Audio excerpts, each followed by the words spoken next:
Video artists Susanna Carlisle and Bruce Hamilton immerse themselves into the world of bees.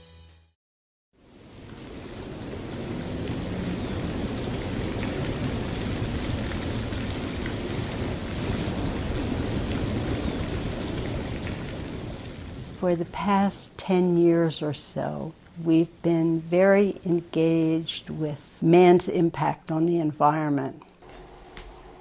And I think climate change is really the pervading force. We look at what we can address to really bring an awareness to this issue. For instance, we went to the grocery store one day and we saw a praying mantis on the street that was struggling. So we ran back home and got a mason jar and put the praying mantis in the mason jar and brought it back and put it on our portal and grabbed the video camera.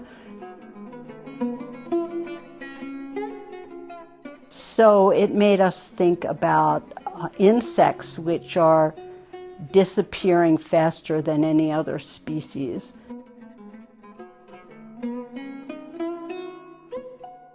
We see something that interests us, and we may not have an idea for a piece at all, but I will document it.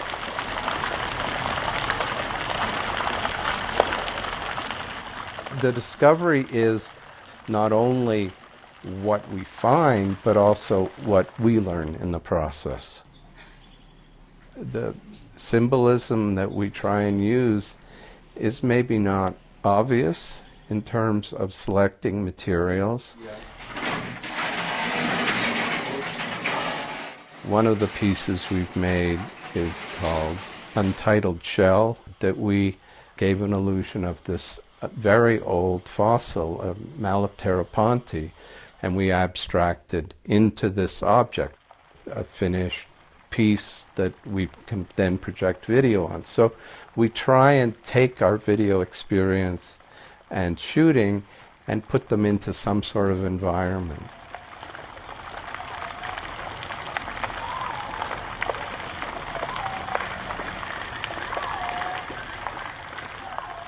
Susanna's recent shooting has all been on the bees, so we're out in the environment documenting their behavior. I do really want to feel what I'm doing, and I always hand-hold the camera.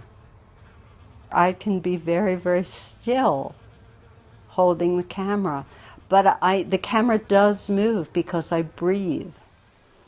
And I think that gives it a very poetic energy.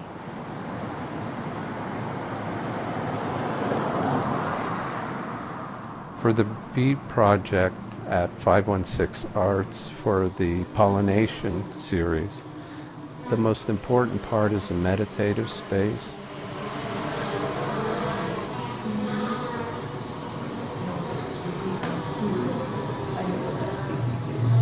The queen is right there.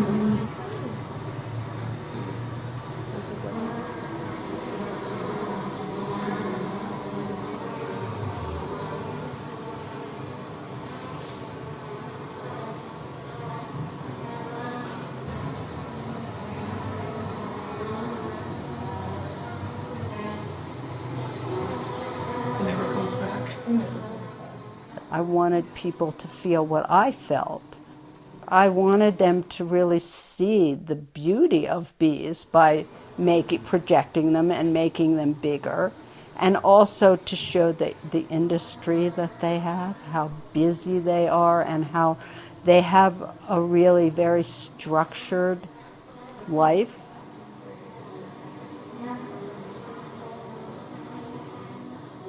Bees evolved 100 million years ago from carnivorous wasps. And then 87 million years ago, honeybees, they evolved concurrently with flowering plants. So they got very interested in the color of the flowers and the nectars, and they started pollinating plants, and that's how flowers and plants proliferated on Earth. Was, basically the bees were very, very influential in doing that. There are lots of other pollinators, but bees are very old. Without bees, we wouldn't have nuts, fruits, vegetables.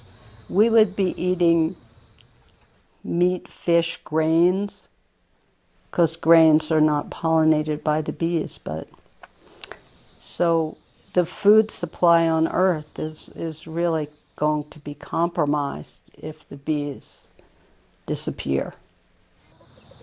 The Industrial Revolution has really changed our relationship to nature because we are part of nature, though we've sort of separated ourselves from it.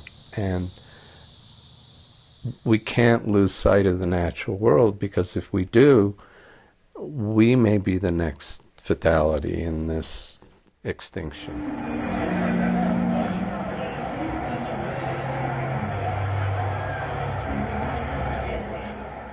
When we're making a piece, we're trying to maybe unconsciously address these issues. Why do we have this footprint? Is there a way we can minimize it? It's a curiosity, and it's a sense of appreciation and awe at what Mother Nature has created, what we have on this planet.